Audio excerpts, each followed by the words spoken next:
త్రికాలజ్ఞానులని వాల్మీకి, వ్యాసుల వారు వీళ్ళంతా కూడా వాళ్ళంతా ఎన్నో దర్శించి ప్రతిదానికి కూడా అంటే ఎన్ని యుగాలైనా సరే దీనిలో మార్పు చెందకుండా ఉండే విధంగానే వాడు మనకు అందించారు ఇది అందించిన.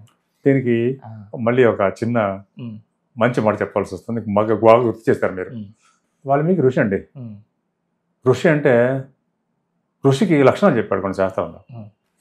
ఈ శ్లోకం చదివితే ఋషి అంటే ఏంటంటే తెలుస్తుంది. ఇంకొకటి ఎందుకోసం తెలుస్తుందంటే ఒక ఆయుర్వేదంలో మాకు ఆయుర్వేదం ఇచ్చిన ఋషులే. ఋషి అంటే ద్రష్ట అని పేరండి. ద్రష్ట అంటే చూడగలిగిన వాడు. ఏం చూడగలిగిన వాడు? 3 కాలాలు చూడగలిగిన వాడు. భూతకాలం, వర్తమాన కాలం, భవిష్యత్ కాలం. 3 కాలాలు వాడు చూడగలరండి. ఆయన్నే ఋషి అంటారు. మాకు ఆయుర్వేదం ఋషి ప్రోక్తం. ఒక ఆయుర్వేదంలో కొటేషన్ ఉంది శ్లోకం. రజస్తమోభ్యాం నిర్ముక్తా అంటే రజోగుణం తమో గుణం వాళ్ళకు ఉండకూడదు. రజస్తమోభ్యాం నిర్ముక్తా ఉండకూడదు. తపో జ్ఞాన బలేనయే తపస్సులో జ్ఞానంలో బలంగా ఉంటారు వాళ్ళు.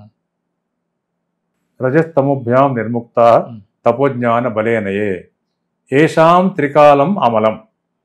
ఏషాం అంటే వారికి, త్రికాలం అంటే 3 కాలాలు, అమలం అంటే పూర్తిగా క్షుణ్ణంగా తెలిసిపోతాయి. ఏషాం త్రికాలం అమలం. భూతకాలం తెలుస్తుంది, వర్తమాన కాలం తెలుస్తుంది, భవిష్యత్ కాలం తెలుస్తుంది. ఆ తర్వాత మళ్ళీ ఇంకో కొటేషన్ చెప్తాడు. సత్యం వక్ష్యంతి తే. తే అంటే వారు, సత్యం వక్ష్యంతి సత్యం మాత్రమే చెప్తారు. అంటే అర్థం ఏమిటి? వారు చెప్పేది సత్యమే ఉంటుంది. తెలిసిపోతుంది నా కొటేషన్ అయిన తర్వాత. సత్యం వక్ష్యంతి తే అని చెప్పిన తర్వాత మనల్ని మానవుడు ముందు ముందు మానవ మేధస్సు కాస్త వీక్ అవుతుంది. వాళ్ళకి తెలుసు కదా, మానవుడు అంత తప్పు జ్ఞానంలో బలంగా ఉండలేడు, వీక్ అవుతుంది తెలుసు ఆయనకి. తెలిసి ఏమన్నాడు? కొటేషన్ చూస్తే ఆశ్చర్యం వేస్తుంది. తపోజ్ఞాన బలేనయే ఏషాం త్రికాలం అమలం సత్యం వక్షింతితే. కింద అంటాడంటే కస్మాత్ అసత్యం. అసత్యం చెప్పరట, పైన సత్యమేమో చెప్తాడంటాడు, కింద అసత్యం చెప్పండి. అంటే అర్థం ఏంటంటే ఇందులో ఏమాత్రం సందేహం లేని చెప్పడం కోసం. అంటే మంచివాడు వాడు ఎప్పుడు చెడు పనులు చేయడండి. మంచివాడు అంటే చెడు పనులు చేయడానికి అర్థం కదండి. మళ్ళీ చెప్పడం ఉద్దేశం ఏంటంటే స్ట్రెస్ చేయడం అనమాట. ఈ స్ట్రెస్ చేయడానికి ఇంకో ఉదాహరణ చెప్తాను మీకు. రామాయణంలో అయోధ్యానగరం ఉంది. అయోధ్యానగరంలో నాస్తికులు లేరట. వాల్మీకి చెప్తాడు. అయోధ్యానగరం నాస్తికులు లేరట. చెప్పి ఊరుకోవచ్చు కదండి వాల్మీకి కాదు, నాస్తికులు లేడని పైన శ్లోకం చెప్తాడు, కింద కూడా మళ్ళీ నాస్తికులు లేదంటాడు 2వ శ్లోకంలో. నాస్తికులు లేరని 2 సార్లు చెప్తాడండి వాల్మీకి. అంటే అర్థం ఏమిటి? గట్టిగా చెప్పడం కోసం అయోధ్యలో నాస్తికులు లేరు అని 2 సార్లు చెప్తాడు. ఇది విశేషాన్ని గట్టిగా చెప్పడం. ఆ పేరుతో సత్యం రక్షించితే సత్యమే మాట్లాడతారు. కస్మాత్ అసత్యం నీరజ క్షమాహ. రజోగుణం మళ్ళీ ఉంది, క్షమ ఎక్కువ ఉంటుంది వాళ్ళకని. తర్వాత ఆప్తాహ వాళ్ళు ఆప్తులు. విబుద్ధ బుద్ధి గలవాళ్ళు. విబుద్ధ అంటే విశేషమైన బుద్ధి గలవాళ్ళు. జ్ఞానం వేరు, విజ్ఞానం వేరండి. జ్ఞానానికి వి కలిసింది విజ్ఞానం. సో జ్ఞానానికి ఒక లెవెల్ ఎక్కువ విజ్ఞానం. జ్ఞానం అంటే నాలెడ్జ్, విజ్ఞానం అంటే విజ్డమ్. తే ఆప్తాహ శిస్త విబుద్ధ.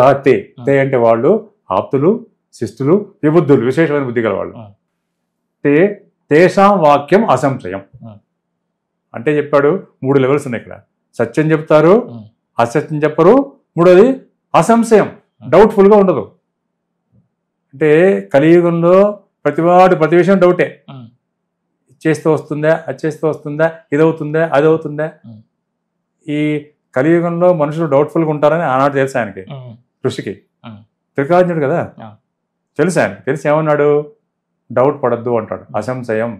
సంశయం పడద్దు అంతా చెప్పి ఇంకా అనుమానం ఉంది ఆయనకి. ఇది చెప్పిన తర్వాత కూడా సంశయం చెప్పాడు, అసత్యం చెప్పడం చెప్పాడు, సత్యమే చెప్తారు అన్నాడు. ఇంకా చెప్పింది ఏంటంటే మంత్రం సంప్రవక్తవ్యం అంటాడు. మంత్రం ఎట్లా నేర్చుకుంటావో ఇది ఎట్లా నేర్చుకో. ప్రశ్నలు వేయొద్దు అని చెప్పడం ఒక లెవెల్. మంత్రానికి ప్రశ్న లేరుగా, మంత్రం చెప్తే చదువుకోవడం అంతే, వేరే మార్గం లేదు. ఈ మంత్రం ఎందుకు కావాలి, ఇది ఎందుకు మంత్రం అవుతుంది అని లేదు కదా. అట్లే మంత్రం ఎట్లా ధ్యానిస్తావో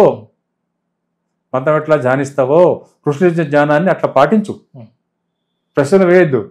తేషాం వాక్యం అసంశయం చెప్తాడు, మంత్రం సంప్రవక్తవ్యం అని చెప్తాడు. ఇవన్నీ చెప్పిన తర్వాత మనకు అనిపిస్తుంది ఋషి ఎంత గట్టివాడంటే గట్టిగా బిగించి పెట్టేసి మనల్ని మాట్లాడొద్దు అని చెప్పకనే చెప్తున్నాడు. కానీ మాత్రం శాస్త్రకారుడు ఏం చెప్పాడంటే నేను చెప్పింది నమ్మమన్నాడు. అంటే రామాయణంలో మనకి ఇన్ని విషయాలు చెప్పాడు. చెప్పిన విషయాలు మనం నమ్మాలి. నమ్మి అనుష్ఠిస్తే సహజంగా ఫలితం వస్తుంది.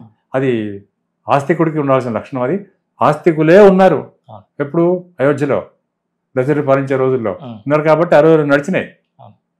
అది ఇంకా యుగ ధర్మాన్ని బట్టి మరి మనం ఆలోచించుకోవాల్సి వస్తుంది. శ్లోకం అంతా ఒకసారి చెప్తారా? రికార్డుగా ఉంటుంది. రజస్తమోభ్యాం నిర్ముక్తా తపోజ్ఞాన బలేనయే ఏషాం త్రికాలమమలం జ్ఞానం అవ్యాహతం సదా ఆప్తాః శిష్టాః విబుద్ధాః తేషాం వాక్యం అసంశయం సత్యం వక్ష్యంతి తే కస్మాద్ అసత్యం నీరజ క్షమాః. అన్ని రకాల శాస్త్రాల మీద అవగాహన ఉన్న వాళ్ళే ఋషులు. వాళ్ళకి అన్ని తెలుసు, అన్ని శాస్త్రాలు తెలుసు, మంత్రం యొక్క శక్తి తెలుసు, అన్ని తెలిసి ఇది అంతటినీ 9 అంకెతో బాగా దాని లోపల నిగూఢంగా చేర్చారు. ఎక్కడైనా సరే 9 సంఖ్య వచ్చేలాగా అంటుంటారు కదా, దాని గురించి మీరు ఏదైనా పరిశోధన చేశారండి? దానిలో విశేషమైన పరిశోధన చేయడం జరిగిందండి. ఒక 3-4 విషయాలు చెప్తాను. 9 సంఖ్యకి రామాయణంలో విశేషమైన లింక్ ఉందండి. మొదటిది ఏంటంటే శ్రీరాముడి జననం నవమి నాడు. 9 అందరికీ తెలిసిందే నవమి అంటే. రెండోది స్వామివారి వివాహం బాలకాండలో అయింది. 72వ సర్గలో అయింది వివాహం. 7 + 2 9 అయిపోయింది. ఇంకా విశేషం ఏంటంటే సీతారాముల వివాహాన్ని వాల్మీకి 9 శ్లోకాలతో వర్ణించాడండి. కిందనే మళ్ళీ ఇంకోసారి నిశ్చితంగా పరిశీలించినట్టయితే భరతుడు, లక్ష్మణుడు, శత్రుఘ్నుడు వివాహం కూడా అప్పుడే అయింది. వీళ్ళ వివాహాన్ని ముగ్గురు కలిపి 9 శ్లోకాలతో చెప్తారండి. మళ్ళీ ఇక్కడ 9 లింక్ ఉంది. ముగ్గురు వివాహం 9 శ్లోకాలు, సీతారాముల వివాహం 9 శ్లోకాలు, స్వామివారి జననం 9, వివాహం 72వ సర్గ. ఇదొకటి. ఇంకొక విశేషం ఏంటంటే సుగ్రీవుడి సహాయం పొందాలి అని చెప్పి కవంతుడు రాములవారికి చెప్తాడు. వాల్మీకి రామాయణంలో కీలకమైన ఘట్టం సుగ్రీవుడితో కలవడమేనండి. ఎందుకోసం అంటే సుగ్రీవుడు కలిసిన తర్వాతనే కదా అమ్మవారిని వెతకడం కోసం వానరులను పంపుతాడు. యాక్షన్ ప్లాన్ అప్పుడే మొదలైంది. మరి సాక్షాత్ సుగ్రీవుడి దగ్గర ఉన్న మంత్రి సత్తముడు హనుమంతుడు వెళ్ళి కార్యాన్ని నిర్వర్తించాడు.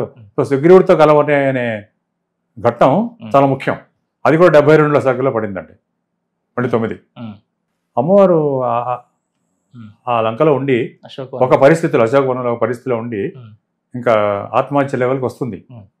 వచ్చిన తర్వాత త్రిజట ఉంటుంది. త్రిజట కాపలా ఉంది. త్రిజట ఒక విషయం చెప్పాలి ఏంటంటే విభీషణుడి కూతురు ఆవిడ. విభీషణుడు రావణాసురుడికి కొన్ని మంచి మాటలు చెప్తాడండి. ఏమని? అమ్మవారిని ఇచ్చేయి, మంచిది కాదు, తెచ్చుకున్నాం. ఒక లెవెల్లో చెప్తాడండి. సాక్షాత్తు అమ్మవారిని తెలిసి విభీషణుడికి రాముడికి అమ్మవారిని నివేదించు అంటాడు. మాట దొరుకుతుంది రాముడు ఇదే మాట. నివేదన ఎవరు చేస్తారండి? దేవుడిగా నివేదిస్తాం. నివేదన అనే మామూలు విషయంలో పవిత్రంగా ఇచ్చేదని నివేదన అంటాం. మామూలుగా ఇచ్చేది ఇవ్వడం అంటాం. నివేదన అంటే పవిత్రంగా ఇచ్చేదని నివేదన అంటాం. అమ్మ దేవతా స్వరూపం తెలుసు, రాముడు దేవుడు తెలుసు, రాముడికి అమ్మవారిని నివేదించు అని చెప్తాడు. అయినా కూడా వాడు వెళ్ళలేదనుకోండి, అది వేరే విషయం. అయితే రావణాసురుడు చేసిన తెలుసో తెలియక మళ్ళీ ఇక్కడ కూడా మంచి పని ఏంటంటేనండి, కాపలా పెట్టి మంచి రాక్షసులనే పెట్టాడు కొంతమందిని. అందులో త్రిజట ముఖ్యమైనది. తర్వాత హనుమంతుడిని దేవతలు స్తుతిస్తారు. దేవతలు ఆశీర్వచనాలు చేస్తూ ఉంటారు. అవి 9. తర్వాత బ్రహ్మ ఆంజనేయ స్వామికి ఆశీర్వచనం, అది 9. ఇవన్నీ లెక్కేస్తుంటే 9తో కలిపి దగ్గర ఒక 20-30 సన్నివేశాలు ఉన్నాయి. నాకు కూడా ఎందుకో పారాయణం చేస్తున్న రోజుల్లో 9కి లింక్ ఉంటుందా అని చెప్పి చేస్తూ ఉంటే ఆ 9 లింక్ బాగా కనబడింది. ఇందాక ఎట్లయితే మనం 33 మంది దేవతలు వనరులు కనబడ్డారో 33 మంది 9 శ్లోకాలు ఇట్లా కనబడుతూ ఉంటాయి. ఆ 9ని మనం దాన్ని ఆధారంగా తీసుకున్నట్టయితే మనం ఒక రకంగా దాన్ని ఆస్వాదించవచ్చు. ఆ రకంగా 9కి ఉండే విలువ 9కి ఉంది. అట్లా 20-30 సందర్భాలు ఉన్నాయండి.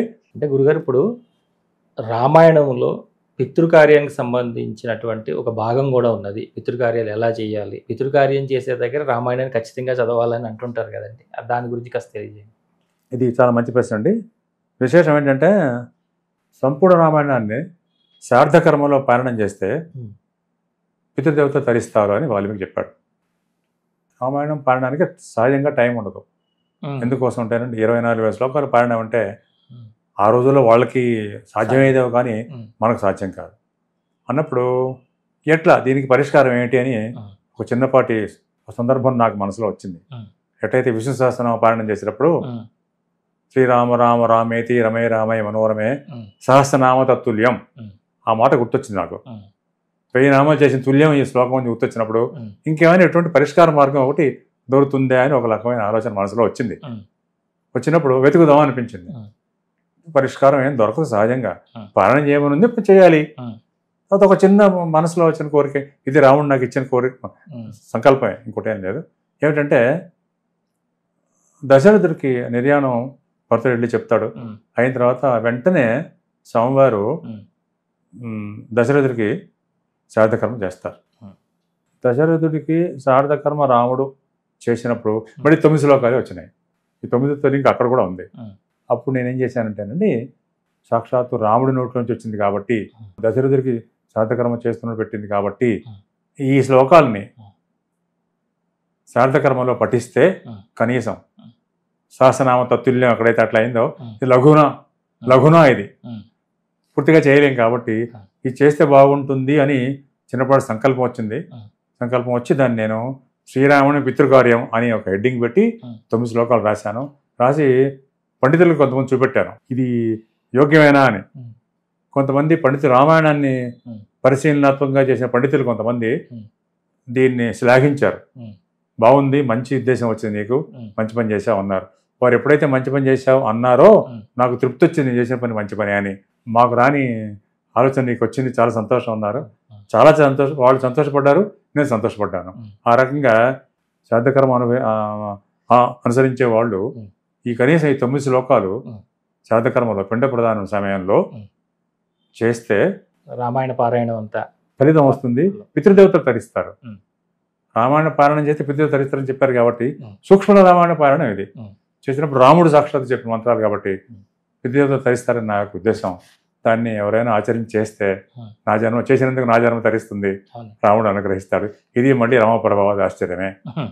ప్రతి చోట మనకు దొరుకుతూనే ఉంటుంది. దాంపత్య జీవితానికి ఎప్పటికీ ఎన్ని యుగాలకైనా సరే సీతారాములనే మనం చెప్పుకుంటూ ఉంటాం. అంటే ఈ దంపతులు ఎలా ఉండాలి, పెళ్లి చేసుకునేటప్పుడు ఏమేమి లక్షణాలు చూసి చేసుకోవాలని ఎవరి ద్వారా వాల్మీకి చెప్పించడం జరిగింది అంటే లక్షణాలు ఏదన్నా? ఇది కూడా మళ్ళీ నిశ్చితంగా పరిశీలిస్తే రామాయణంలో కనపడుతుందండి. అమ్మవారిని ఆంజనేయ స్వామివారు లంకలో చూసిన తర్వాత, అమ్మవారి రూపం చూసిన తర్వాత, అమ్మ రాముడు నీకు సరిపోయిన వాడు, నువ్వు ఇక్కడ ఉన్నావు, ఇబ్బంది పడుతున్నావు అనే ఒక చిన్నపాటి ఆలోచనతో ఆయన చెప్తారు. తుల్యశీల వయోవృత్తాం తుల్య అభిజన లక్షణం అని 4 మాటలు ఉన్నాయి. తుల్యశీలం అంటే స్వభావం, ఒకటి స్వభావం ఒకటి తెలిసి ఉండాలి. వయస్సు కూడా ఎప్పుడు వధువు తక్కువ వయసులో ఉండాలి. తుల్యశీల వయోవృత్తం అంటే నడవడిక, సరిగా నడవడిక ఉండాలి. అభిజన అంటే కులం. చాలా మంచి పాయింట్ ఇది. అంటే కులాంతర వివాహాన్ని రామాయణం ప్రోత్సహించదు అనిపిస్తుంది నాకు. నేను నిర్ణయించేవాడిని నేను కాదు. ఇది రామాయణంలో మనకి ఇచ్చిన ఏంటంటే, అమ్మ ఇద్దరు ఒకే కులానికి చెందినవారు, మీరు మీ ఇద్దరు ఆదర్శ దంపతులు అని సాక్షాత్ హనుమంతుడు అనుకుంటాడు. తుల్యశీల వయో వృత్తం, తుల్యశీలం, తుల్య వయస్సు, తుల్య వృత్తం, తుల్య అభిజ్ఞానం, ఇట్లా 4 లక్షణాలు మీలో ఉన్నాయి అని ఎప్పుడైతే ఆంజనేయ స్వామి వారు సీతమ్మ వారికి చెప్పారో, నేను మనసులో అనుకుంది ఏమిటంటే వివాహం అంటే ఇట్లా ఉండాలేమో అని. అది ఒక నా ఒక్క అభిప్రాయం తప్ప నేను నిర్ణయించేవాడిని కాదు. వివాహం చేసుకునే ముందు ఇవి చూడాలి. శీలం బాగుండాలి, వయస్సు సరిపోయిన వయస్సు ఉండాలి, సరిపోయిన స్వభావం కలిగి ఉండాలి, సరిపోయిన కులంలో పుట్టి ఉండాలి. ఈ 4 జరిగితే వివాహం సరిపోతాయి. సరే, మరి దీన్ని అన్వయించుకుంటే వివాహబంధం బాగుంటుందేమో అని చెప్పి ఒక చిన్నపాటి నాకున్న ఆలోచన. ఇది హనుమంతుడు చెప్పిన పాయింట్, సుందరకాండ దొరుకుతుంది ఈ పాయింట్. దాన్ని అనుసరిస్తే సమాజం బాగుంటుందేమో అని ఒక రకమైన ఆలోచన. దాన్ని విజ్ఞులు దాన్ని స్వీకరిస్తే సంతోషం. అది వారి వారి వారి వారి అభిరుచులను బట్టి ఆధారపడి ఉంటుంది. దానికి మనం నిర్ణయించే అధికారం మనకు లేదు. ఇది చాలా అవసరం. రామాయణంలో మనకు మాత్రం ఇట్లా ఉండాలి అని రెఫరెన్స్ మాత్రం ఉంది. వాల్మీకి హనుమంతుడి ద్వారా చెప్పించాడు. లగ్న పత్రికలు, పెళ్లి పత్రికలు తీసుకొచ్చినప్పుడు పైన సీతారాములు ఉన్నటువంటి ఆ శ్లోకాలను వేస్తూ ఉంటారు కదండి. దానిలో ఇది ఈ శ్లోకం వేస్తే బాగుంటుందని మనసులో నాకు సంకల్పం వచ్చిందండి. నేను ఎక్కడో ఒక చోట ఒక దేవాలయంలో ఉమ్, ప్రారంభ దశలో నేను ఏదో రామాయణం పారాయణ చేస్తున్న రోజుల్లో ఉమ్, ఒక 10 మంది కూర్చొని 2 ముక్కలు చెప్పండి రామాయణం అన్నారు. ఉమ్. నేను నిష్ణాతుడిని కాదు, నేను ప్రొఫెషనల్ వైద్యుడిని, నాకు ఏమీ తెలియదు. ఉమ్. అప్పుడు మొదలు పెడితే ఈ శ్లోకం చెప్పాను. ఉమ్, ఈ శ్లోకం పెళ్లి పత్రికల్లో ఈ శ్లోకం వేస్తే బాగుంటుందేమో ఉమ్, అనిపించింది నాకు, ఉమ్, వేస్తే బాగుంటుందేమో అన్నాను. ఉమ్, అదృష్టం ఏంటి అంటే ఈ నేను చెప్పిన వారం రోజులకే ఒక ఆవిడ వాళ్ళ అబ్బాయి పెళ్లి అవుతోంది. ఉమ్. ఆ అబ్బాయి పెళ్లి శుభలేఖ మీద ఈ శ్లోకం వచ్చేసి నాకు తీసుకొచ్చి ఇచ్చింది. ఉమ్, ఇచ్చి అయ్యా మీరు చెప్పారు శ్లోకం వేసా అన్నది. ఉమ్. సంతోషం ఉన్నాను. నా పెళ్లికి నేను కూడా వెళ్ళాను. హాయిగా ఉన్నారు ప్రశాంతంగా.